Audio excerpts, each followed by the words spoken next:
Arnar, ég spurði þig út í fjölinu þína eftir Haukaleikinn og þú sagðist alltaf að finna hana, hafa ekki segið að það fundið hana í kvöld?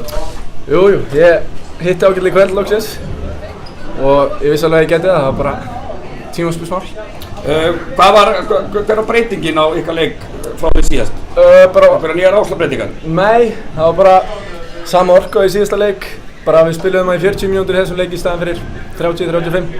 Þannig að þið sýnir öllum að þið eigi fullt erindi í þetta stjórnuleik? Já, við getum alveg unnið. En ef þú ert alveg heiðarlegur, hvernig var tilfinningin þegar þú sást hann setja þristinn og þú brýtur á honum og hann jafnar? Hún var ágætt.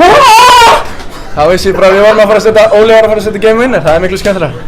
Já, og það var ágættis dramatík lengja fyrir onni í þessu bolti. Já.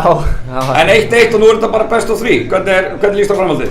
Bara stela einum út í leik og klára þetta heima. Það er planið? Það er planið. Ok.